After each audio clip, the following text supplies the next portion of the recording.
Pak Presiden, saya ingin bertanya terkait dengan konstelasi politik 2014. Ya,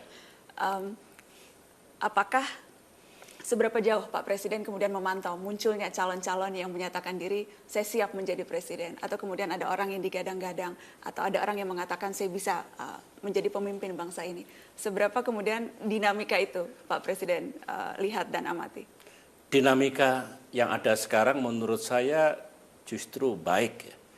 Artinya banyak putra-putri bangsa yang merasa bisa menangkap peluang di tahun 2014 dan berkeinginan untuk memimpin negeri ini, dan kemudian ya semacam mengajukan dirilah siap untuk menjadi presiden. Itu bagus. Artinya tidak ada sikap apatisme dari kita, dari elit politik. Yang penting, mari kita berikan ruang yang luas kepada beliau-beliau itu untuk memperkenalkan dirinya masing-masing kepada rakyat. Untuk menjelaskan kalau beliau terpilih menjadi presiden, kira-kira mau dibawa kemana Indonesia ini. Kebijakannya dan solusi untuk mengatasi masalah yang kita hadapi ini juga seperti apa. Dengan demikian rakyat pada saatnya akan bisa memilih dengan benar. Tanpa komunikasi seperti itu, rakyat ibaratnya seperti memilih kucing dalam karung. Tidak boleh terjadi. Waktu masih ada 2 tahun.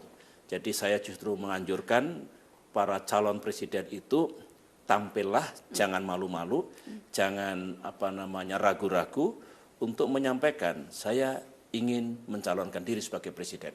Saya berkeinginan memimpin negeri ini. Silahkan. Dan media massa, saya berharap juga memberikan ruang yang baik kepada mereka sehingga rakyat sekali lagi bisa mengikuti satu demi satu. Saya lebih bagus saat ini berkata seperti itu. Kita persilakan pada saat nanti rakyat siapa yang paling dikehendaki. Saya sendiri belum punya jago.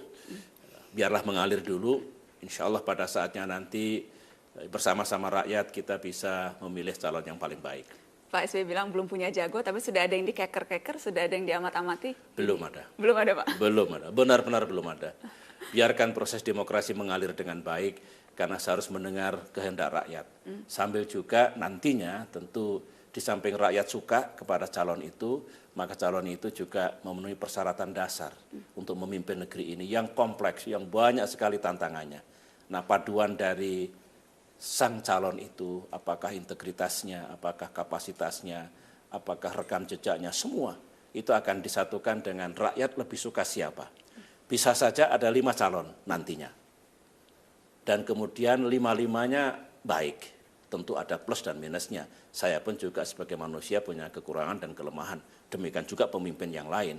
Nah, kalau sudah ketemu entah 5, entah 7, berapapun nanti, tapi diyakini itu memenuhi syarat, ya terserah rakyat. Kalau yang dipilih X, ya tidak berarti yang lain tidak sebagus X, tapi rakyat memang mengendaki X. Itulah demokrasi. Mari kita lihat perjalanan politik kita seperti itu. Tapi makin lama akan makin seru ya Pak, nama-nama yang muncul dan sebagainya. Pastilah, sebagaimana tahun 2009 dulu.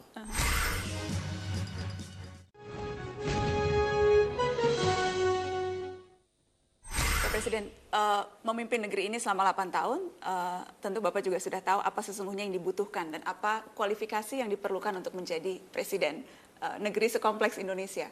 Untuk tahun 2014, kriteria seperti apa yang seharusnya dimiliki oleh orang yang bilang, saya mau jadi presiden? Ya, menarik pertanyaan ini. Tetapi pertama-tama, para calon presiden harus paham betul tentang negara kita sekarang ini. Permasalahannya, tantangan-tantangannya, dan misi yang harus diemban. Kompleks, rakyat sering tidak sabar, ingin segalanya berubah dengan cepat, dan semuanya menjadi baik. Yang itu sering di luar batas kemampuan pemerintah atau negara. Tapi seorang pemimpin harus tetap melakukan yang harus dilakukan meskipun situasi sosial kita sering seperti itu. Oleh karena itu, 2014 sampai 2019 itu tantangan itu tidak akan pergi.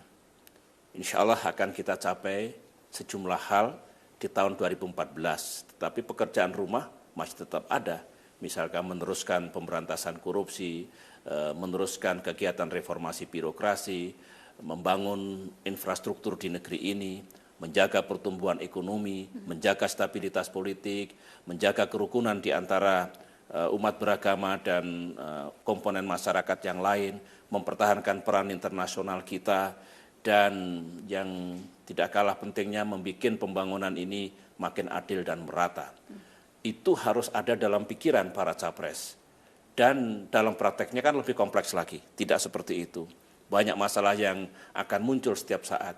Sehingga akhirnya menurut pandangan saya, mungkin saya subjektif, maka calon-calon presiden mendatang haruslah orang yang bermental tangguh, sabar, tegar, mau bekerja siang dan malam, dan harus siap menghadapi risiko apapun, mungkin dihujat, mungkin dicaci, tapi itulah amanahnya, itulah takdirnya sebagai pemimpin.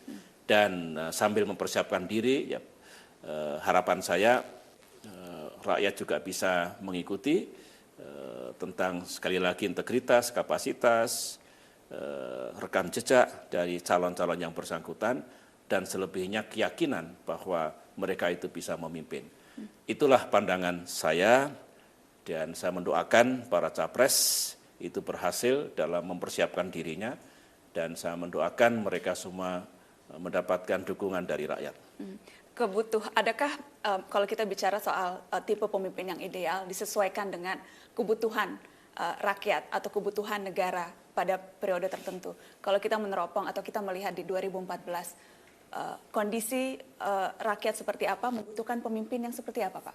Saya saat ini tidak boleh terlalu ke situ, ya. Belum tepat, dan saya masih mempersilahkan para calon presiden memperkenalkan dirinya. Saya mempersilahkan rakyat melihat lebih fokus lagi. Dengan demikian apa yang ditanyakan Naswa akan terjawab barangkali akhir tahun depan, dan akhirnya rakyat pun akan bisa menentukan kalau begitu tipe pemimpin seperti apa, karakter seperti apa, kemampuan dan pengalaman seperti apa yang kita yakini bisa memimpin kita semua nanti dari tahun 2014 sampai tahun 2019. Saya pikir itulah yang patut saya sampaikan sekarang ini. Pak SBY, mungkin pertanyaan terakhir agak pribadi, baru dapat cucu laki-laki, Pak? Iya, alhamdulillah. Bagaimana Bapak, seberapa cucu pertama perempuan berbeda dengan cucu laki-laki atau sama saja? Dua-duanya kami sayang, dua-duanya anugerah Tuhan. Tentu dengan kehadiran cucu kedua saya, keluarga kami bersyukur, dan saya pribadi memohon kepada Tuhan Allah Subhanahu wa Ta'ala, semoga cucu saya yang kedua ini sama dengan doa saya untuk Aira, cucu atau nanti putra bangsa yang tangguh. Kalau tangguh itu mengemban tugas apapun akan bisa dilaksanakan dengan baik. Itu harapan kami, harapan ayahnya, ibunya, harapan kakek dan neneknya, dan tentunya sambil memohon Tuhan kepada Tuhan yang Maha Kuasa agar permohonan ini dikabulkan. Baik, terima kasih banyak Pak Presiden atas waktunya untuk Metro TV.